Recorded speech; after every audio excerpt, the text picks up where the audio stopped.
تورات پہ یہ واقعہ ایک دو جگہ چمک رہا ہے۔ نبی پاک صلی اللہ علیہ وسلم کا ایک خادم خاص تھا جس کا نام تھا مدعم، اور بعض روایتوں میں اس کا نام آیا ہے کرکرا۔ کرکرا مدعم یہ نبی کا خادم خاص تھا۔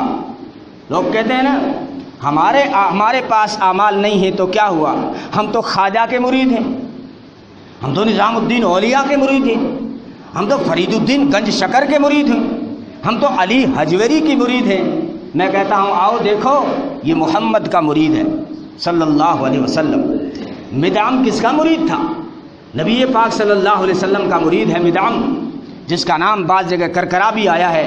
غزوہ خیبر کے موقع پر اس کا کام یہ تھا، کہیں سفر ہوتا تھا، یہ نبی کے سفر کا خادم تھا، یہ نبی کی اونٹنی بٹھاتا، اس پہ پلان زین کستا کجاوا کستا، نبی کا سامان باندھتا، نبی کا ہاتھ پکڑ کے اونٹنی پہ بٹھاتا اور خود جو ہے اونٹنی کے گھٹنے پہ پاؤں رکھتا، نبی کو جو ہے پلان پہ بٹھا کے پھر مہار پکڑ کے چلتا تھا۔ یہ اس کا کام تھا، یہ نبی کا خادم خاص تھا۔ جب جنگ ہوئی خیبر کی، خیبر میں ایک واقعہ اور ہوا ہے امانت ہی کو لے کر۔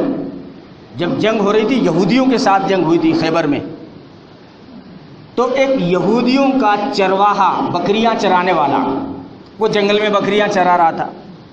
تو عام طور پر بکری چرانے والے کو ملک کی سیاست سے کوئی لینا دینا نہیں ہوتا ہے، اس سے پتہ نہیں تھا کچھ۔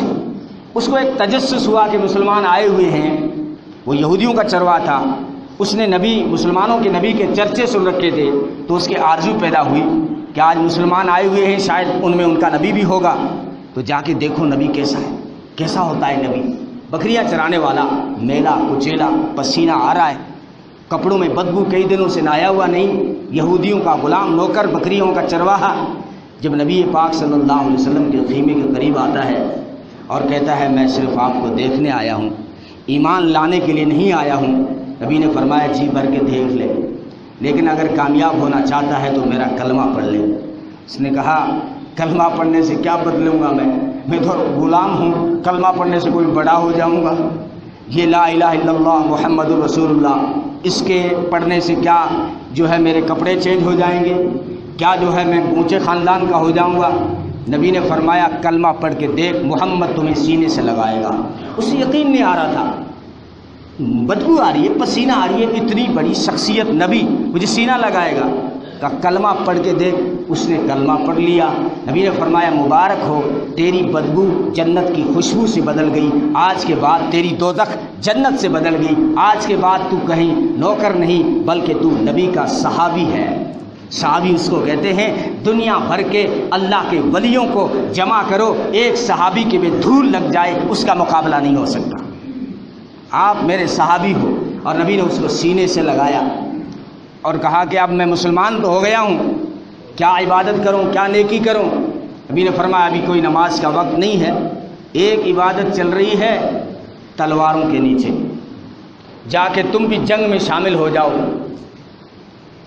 تو اللہ کے رسول، میں نے سنا ہے جنگ جب آپ جیتتے ہو تو دشمنوں کا مال جو ہوتا ہے اس کو مال غنیمت بنا لیتے ہو۔ کہاں جنگ جیتنے کے بعد مال غنیمت ہوگا؟ کہا میں ان کی بکریاں چراتا ہوں، جنگل میں بہت ساری بکری لایا ہوں آج، ان کی ہی جن سے ہماری لڑائی ہو رہی ہے، کیوں نہ ہم بکریوں کو لے لیں، جنگ کا فیصلہ ہو جو ہو، بکریاں آئیں اتنا ریوڑ ہے، اس کو تو لے لیں، دشمن کی ہے۔ نبی نے فرمایا اس کا کوئی ایمان نہیں جس کے پاس امانت نہیں، تو ان کا چرواہا تھا، یہ بکریاں تیرے پاس ابھی تک امانت ہیں، تجھے جنگ میں شامل ہونے کی بھی محمد اجازت اس وقت تک نہیں دے گا جب تک تو ان کی بکریاں واپس نہیں کرے گا۔ یہ ہے اسلام۔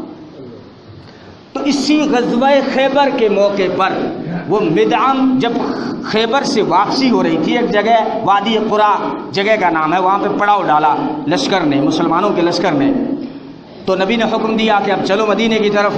تو سب سے پہلے وہ نبی کا خادم خاص اٹھا، مدعم اٹھا، اس نے نبی کی اونٹنی کو بٹھایا، اس کے اوپر پلان کسا، کجاوا کسا، نبی کا سامان باندھ رہا تھا، ابھی نبی کو بٹھانا باقی تھا، نبی کا سامان باندھ رہا تھا، ایک تیر آ کے اس سے لگا اور دھڑام سے وہ نیچے گرا، تو صحابہ نے ایک نعرہ لگایا، ہنیّا لہ الجنہ، ہنیّا لہ الجنہ، ہنیّا لہ الجنہ، ارے اس سے جنت مبارک ہو، اس سے جنت مبارک ہو۔ کیوں؟ اللہ کے راستے میں شہید ہوا۔ اللہ کے راستے میں ہے نہیں، جماعت میں گئے ہوئے تھے۔ کون سی جماعت میں؟ اس جماعت میں جس جماعت کا امیر محمد عربی تھا صلی اللہ علیہ وسلم۔ اس جماعت سے بڑی کوئی جماعت مجھے دکھا نہیں سکتا کہ جس جماعت کا امیر محمد عربی صلی اللہ علیہ وسلم ہو۔ تو صحابہ کیوں نہ نعرہ لگائیں، ہنیّا لہ الجنہ، اس سے جنت مبارک ہو، جنت مبارک ہو۔ کیوں؟ ایک تو نبی کا خادم خاص ہے، دوسری بات یہ ہے کہ اللہ کے راستے میں شہید ہوا ہے، تیسری بات یہ ہے کہ نبی کی خدمت کرتے کرتے شہید ہوا ہے۔ بس نبی کا سامان باندھ رہا تھا تو نبی کی خدمت کرتے کرتے شہید ہوا ہے۔ جب یہ صحابہ نے نعرہ لگایا نا، ہنیّا لہ الجنہ، اس سے جنت مبارک ہو، نبی کی کانوں تک آواز گئی، فرمایا کلا والذی نفسی بیدی، ہرگز نہیں، قسم ہے اس ذات کی جس کے قبضے میں محمد کی جان ہے، میری آنکھیں دیکھ رہی ہیں یہ دوزخ میں جل رہا ہے۔